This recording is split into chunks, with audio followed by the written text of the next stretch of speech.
Olá, que bom ter você mais uma vez aqui no Questão Aberta. Hoje vamos falar sobre educação. Estamos recebendo Fabiano Rangel, que é diretor do Centro Escola Riachuelo, e também a Ellen, que é a nossa psicóloga, que vai falar e conversar um pouquinho sobre família, educação, um papo bem gostoso. Fique conosco.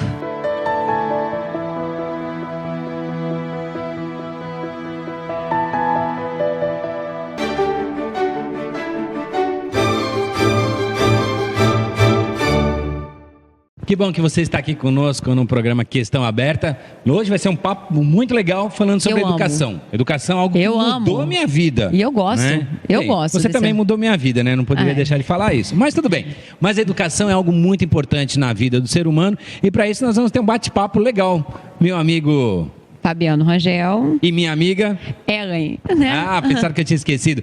Fabiano, que coisa esse negócio de mudanças, que o MEC quer fazer, o que estão pensando em fazer com as nossas crianças? O que vocês estão pensando em relação a isso? Você que trabalha diretamente com esse público. Então, Reginaldo, a gente tem pontos positivos e pontos negativos, né? Dessa nova mudança aí. Mas eu acho que um dos pontos positivos é justamente dar uma chacoalhada nesse ensino médio. O ensino médio, esses jovens precisam de algo mais interessante. A defasagem é muito alta, né? Que realmente chame a atenção deles, né? Que traga eles para essa realidade. E uma das coisas positivas é essa questão de trazer o técnico para dentro do médio, né? Isso vai incentivá-los mais, eles precisam visualizar esse mercado de trabalho mais perto, né? O que acontece hoje é que os jovens estão chegando ao ensino médio muito cru, né? Eles estão ali, eles vão decidir na faculdade. E eu acho que está chegando também ao mercado de trabalho muito tarde também, né? Porque se você for pensar em ensino médio, faculdade, para depois começar o mercado de trabalho, essa galera mesmo de 24, 25 anos está sem emprego. Né? Tá todo mundo parado. Acho que o técnico vai poder alavancar um pouquinho dessa galera um pouco mais jovem para entrar nesse mercado de trabalho. Quando ele pode escolher a área que se identifica, mesmo que talvez eles possam se enganar nessa escolha, serem tendenciosos ao mais fácil, ou, né, porque pode acontecer isso também. Ele vai se identificar com aquela área porque de repente é mais tranquilo, né? O jovem é esperto, ele é inteligente. O jovem que a gente tem hoje é um jovem que nasceu já dentro de uma tecnologia, né? Isso faz uma diferença muito grande. Essa questão que você falou que já nasceram num tempo de tecnologia é meio assustador. Isso para mim, eu frequento até hoje sala de aula, eu nunca tive acesso a tanta tecnologia. Mas eu tô vivo, sobrevivi. Hoje em dia você pega uma criança e já dá um tablet para ele, já dá já põe nessa. É isso mesmo, né? Já estão usando a tecnologia, sabem melhor até do que adultos, ligam, desligam, mexem tudo. E isso não tem como fugir disso, né? Não tem como a gente excluir os nossos filhos, nossas crianças da tecnologia, porque está todo aí, lugar, né? Todo lugar, não tem mais como. Mas tem que ser algo controlado, tem que ser algo... dosar, né? Dosado, tem que ter o tempo, o limite do tempo, né? Por dia, tem que ser acompanhado pelos pais, o que eles estão assistindo, o que estão vendo, quais os vídeos, quais os jogos estão jogando, né? O que isso está proporcionando para aquela criança, são coisas positivas, negativas, porque o que a gente vê é que as nossas crianças hoje estão muito alienadas. A tecnologia tem alienado as nossas crianças. Muito imaturas, né? Eles têm respostas muito rápidas, né? Muito rápidas. E às vezes eu questiono isso, Fabiano. Será que o professor está preparado para responder também? Porque quando o professor lança alguma coisa, o garoto já está com a resposta pronta ali, pesquisada, não de conhecimento interno. Uma pesquisa. E como que o professor fica nesse meio de campo ali? É isso que a gente está tendo que fazer adaptações. Na verdade, assim, o professor, ele saiu daquela posição do detentor do conhecimento. Né? Ele ali está como um mediador, porque o conteúdo eles encontram muito mais rápido que até o próprio professor possa passar para eles, né? Então, assim, o conteúdo hoje ele é muito exposto. Eu falo muito isso para a minha equipe. Na verdade, o que vai fazer a diferença nesse trabalho pedagógico não é o conteúdo. O conteúdo em si ele é o mesmo.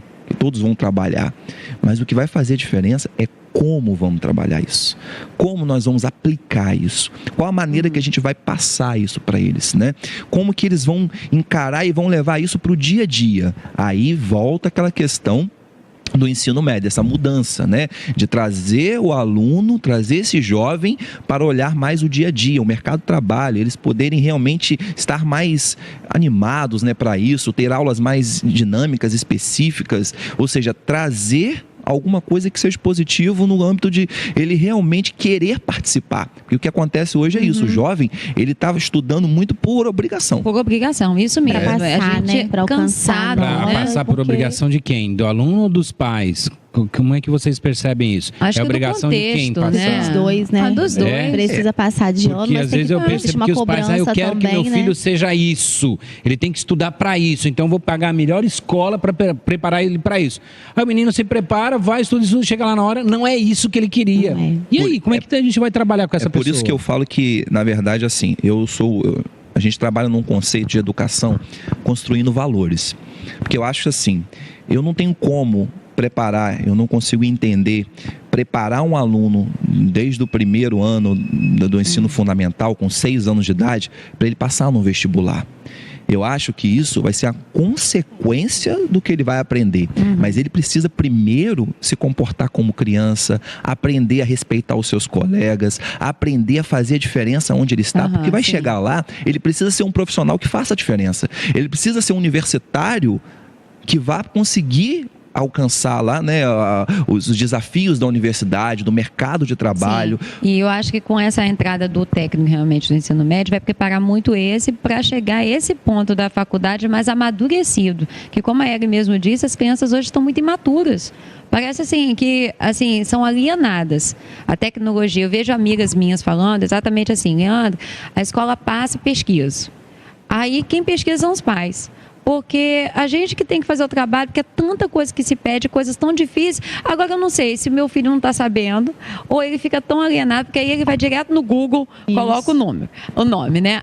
Aí eu já fico com medo dessa criança, com 8, 9 anos, abrir o Google, porque não é que abre o Google. Porque para a imagem tem um monte de imagens, milhões de coisas ao mesmo tempo. Não é só do barquinho que ele pediu, né? Tem da mulher ali, entendeu? Exposta com os seios de fora, tem um homem ali fazendo outra coisa, tem imagem de sexo. Ela fala assim, meu Deus, então aí eu não sei até onde, entendeu? Eu deixo meu filho fazer sozinho para ele não ser tão, né, dependente. Mas ao mesmo tempo eu percebo que ele é tão imaturo, tão quanto, né? Ela falou assim, na minha época tinha Barça, né? São já da pose, Barça. Também, né, Leandra? E procurávamos, né? Então, como é que fica essa questão, né, de como lidar com Aí isso? A escola tem que saber fazer o uso da tecnologia. Nós, por exemplo, temos um portal, que é o portal educacional, que é o acesso da criança e dos pais para fazer as pesquisas, porque a gente não deixa essa criança sozinha no Google. Ou em qualquer outro site de procura. Se ele for lá dentro do portal educacional, todo o conteúdo necessário e tudo filtrado. Tudo que ele possa acessar. Então, ele tem a senha, o pai tem a senha, eles podem acompanhar. O pai consegue acompanhar do trabalho dele, ajudar a fazer. Porque perfeito. a gente fala muito isso. Na verdade, assim, a criança fazer sozinha é importante. Ele tem essa independência, ele tem que estudar. Mas é muito importante quando o pai tira um pouquinho do seu tempo para olhar o que está fazendo. Faz uma diferença enorme. E os pais têm tirado esse tempo para acompanhar os filhos ou têm deixado a responsabilidade para a escola? A escola é responsável para educar meu filho. É isso que você percebe? Isso que a gente tem percebido bastante. Na verdade, como o Fabiano sempre fala, né? A escola é para escolarizar. Mas o papel de educar está vindo para dentro da escola. Deveria ser da família, está vindo para dentro da escola. Como eu falei, a gente se torna pai, a gente se torna mãe, a gente se torna amigo, a gente, né? Ali dentro da escola, a gente é tudo para criança, porque eles passam muito tempo dentro da escola. E os pais realmente, muitas vezes, não fazem esse acompanhamento. Tem que ser independente? Sim. Precisa ensinar, né? Deixar a criança fazer sozinho? Sim. Mas mais do que isso, tem que ensinar a criança a pensar. Eu acho que a gente pode acompanhar os nossos filhos, fazer atividade junto, fazer uma pesquisa junto, mas não dar resposta pronta. Sempre levar a criança ou adolescente a pensar, a refletir sobre aquilo. Ele vai estudar, eu vou estar ali acompanhando, estou ali acompanhando, participando desse processo de aprendizagem, mas eu não vou estar dando a resposta pronta. Boa. Eu vou levar o filho a pensar. É a tendência né, hoje dos vestibulares, dos concursos, né? Acabou aquela questão do que é, o porquê, para quê, né? Na verdade, você primeiro tem que pensar, ler, né? Refletir sobre aquela pergunta. Às vezes a pergunta está falando de uma coisa e a resposta é outra, mas você tem que ter a contextualização, né? Então, esse jovem hoje, ele vai entrar nesse mercado do ensino médio agora, nessa nova tendência, até mesmo muito mais na escola pública, porque eles estão com muito mais dificuldade, né? Sim. A escola pública hoje, essa nova lei fala de 800 a 1.400 horas de aula, né? Estendendo para a educação integral. Mas o particular hoje já trabalha com 1.280, 1.300, até 1.400 horas. O ensino particular, mesmo não sendo integral, ele já explora, muitas vezes, 7 aulas por dia. Nossa. Então, ele está muito à frente da educação pública. Então, chega lá realmente para competir numa universidade pública, o aluno particular está muito mais preparado. Muito mais. Na escola pública. É verdade. Eu tenho visto alguns estudos sobre educação. Semanas atrás eu participei de uma palestra falando sobre a educação no Canadá. E eu fiquei encantado, Leandra. Eu fiquei encantado com a educação. A educação base lá é toda feita pelo governo. E educação, sim, de qualidade. Depois que eles passam para o college, aí eles começam a mudar toda a perspectiva, mas já direcionando esses alunos para uma área de trabalho específica. E achei aquilo que o próprio país necessita, né? Também, né? Porque aí e eles estão vindo aqui para o Brasil oferecendo essas parcerias, porque... Não eles tem têm pessoas, essa estrutura já montada. É muito interessante. Muitos países hoje estão trabalhando com a qualidade.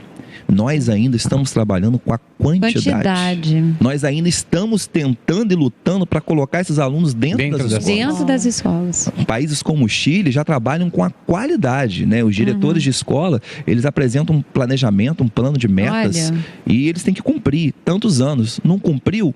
Vai lá, intervém, tira a direção, muda e tem que cumprir, né? E a gente hoje ainda está lutando para colocar esses alunos na escola. Aí a gente percebe a qualificação do Brasil nos seus índices de pesquisa em questão educacionais, se encontra sempre lá embaixo, né? A gente vai dar um intervalinho, a gente volta com mais um bate-papo super legal aqui no nosso Questão Aberta. Te vejo já já.